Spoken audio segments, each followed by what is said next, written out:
call this Gāng Gōng or Jīn Gāng. Both kind of mean diamond, but also mean kind of vajra, like adamantium, because again, Tibetan Buddhism.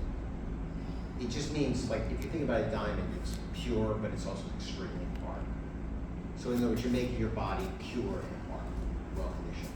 So, like I said, they say there's 36 of these, but there's really a lot more when you actually look at the actual. That means there's 36 groupings of it.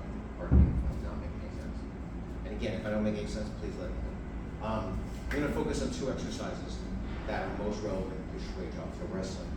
These are the drills that are the most applicable to wrestling, but they're not exclusively applicable to wrestling. Does that make sense? In other words, they're going to give you things that are definitely going to be important for your wrestling, but it doesn't mean they only apply to wrestling. Okay? The first thing we're going to do is, like you're picking up 2 buckets, make your fists. Now, when we make fists also, depending on what your background is, a lot of people are taught to put the thumb on the sides. We put them on top of the fingers, right? So I'm going to do that, and I'm going to bring the elbows up and into my rib cage. And this is in Chinese called holding your elbows. So you're holding your elbows, they're coming up. Then we're going to do what they call piercing the sky, or poking the sky, which is you come in here, the palms are towards you. You're going to, as you come up, turn them so that the palms are out and reach up. And then you're going to come to your ears and you're going to punch down. So one more time. This is about half of what we're doing, but we'll start off here. And then I want to show you why I say that it has to do a lot with wrestling. Carrying the elbows or holding the elbows. Bajo. Piercing the sky. Clapping the ears. And punching down. Now this will be an inhale. Inhale. And then when you come here and down, exhale. And you're breathing in through your nose and out through your mouth. And you will frequently hear people say an internal, keep your tongue at the roof of your mouth behind your teeth. And they will give you all kinds of elaborate explanations about meridians and pathways and energy. I will tell you, quite simply, it's so that you don't bite your tongue off. Because while you're wrestling or grappling, if your tongue comes in between your teeth and somebody knocks your teeth together by hitting the bottom of your chin, you can bite off your tongue. Right? That's also why they sometimes make you wear a mouth guard in grappling sports, so you can bite your tongue. I'm going to carry the elbow. I'm going to step 1, 2, and get into my horse stance.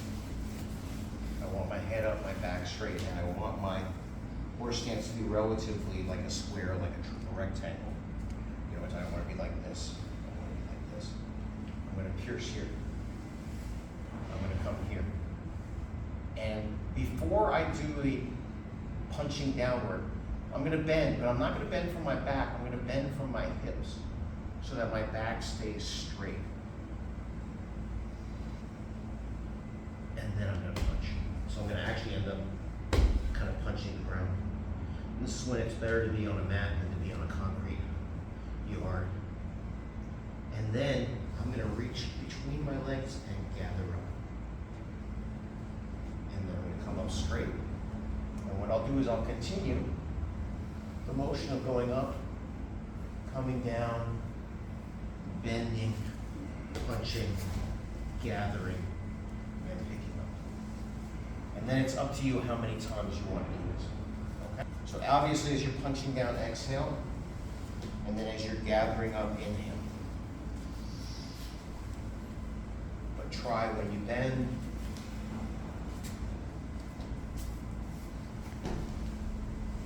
to keep that back straight by bending from your hips.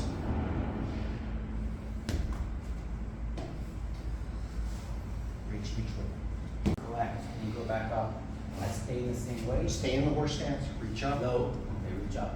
Come down, And bend, exactly. So, in other words, once you get here, then it becomes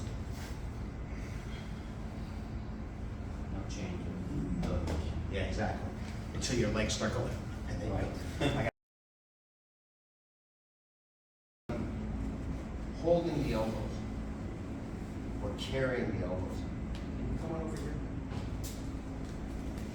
When we're wrestling sometimes, I don't just want to be here, but I want to kind of grab him. If you notice, when I grab the elbow, I'm going to talk about this with a lot of things, right? I always grab above the elbow. And then when I'm picking up my elbow, I'm keeping it tight. So for example, I can pull. For example, when we get to like our throws, it should be here, where I throw him. So that's that. Now another thing is if he grabs me like little Thai boxing kind of style thing, and I want to clear this out, you're going to see the same kind of motion where my palms are facing them and then out. And then another thing that we have, like when we're here, when we're pummeling, right? And I don't know if this is probably a good angle. I talked about there's earlier when I was talking about, just randomly talking to you, I said black hands, which is when you're in a competition in Shuai Jiao and the person starts playing dirty or rough. And there's certain techniques that range from the kind of not sportsmanlike to outright illegal to outright dangerous. So one of the things we do when we're pummeling, right, is not only do I pummel in, but I punch the hip. I'm being nice, I'm not really, I pushed your hip, I didn't punch your hip, right? So that, again, that down thing is exactly the kind of motion where I would come from here. And try not to hit, but show what I'm talking about. Am I making sense, please? Yes. It's Friday and I've only had 2 cups of coffee, so. Pummel, pummel. You feel that, right? Yes. And what that does is it creates space. Mm-hmm. Let me grab you from behind. And I'm sorry, I'm hard to grab from behind. I'm a little heavy, right? But the first thing I want to do is sink my weight because here you pick me up. But if I sink my weight, it's very hard for me to get here. Right, and that's one of the first things you should learn. Now, ideally, he kind of knows not to let me do this, but ideally, I want to sink my weight so that one of his legs is in between me. Right? So I reach down here. This is called the pulley wheel in Chinese. Literally the pulley wheel. Same way, you pull something up. And I'm trying to be nice, but you can see how you felt it, right? I can put a lot of pressure on your knee. I can literally sit on your knee, like kind of like a knee bar if you've done any kind of submission grappling, right? If I don't get a lock out of it, that's fantastic, it doesn't matter. Definitely it's gonna get up and let go of me, and it's gonna get me out. So that's why when I'm here, I want to not just be like here, but I want to be here. So I learned how to get that angle, okay? And learning how also to do this, as opposed to this, is really important for your grappling, okay? Yep. What's the purpose of individually using each leg and setting up in divorce stance as opposed to just going Well, straight to them? There's a couple of things that you could say what it is. One is just getting used to opening your hips, right? Second of all, making sure you're wide enough because you're not gonna be able to do that motion from here. As far as combat application, if he was grabbing me from behind, right? I don't know if I'd want to go, I'm gonna go 1, I'm gonna 2. I might want to just go 1. But until I learn how wide to make my legs, because I don't want to be too far wide, because then I lost control. Yeah, exactly. And I don't want to be too narrow. I have to be the right width. But until I learn that, this is a good way to learn how to sink your weight. Am I making sense? Yes. But there's also application of this too, right? Because for example, let's say,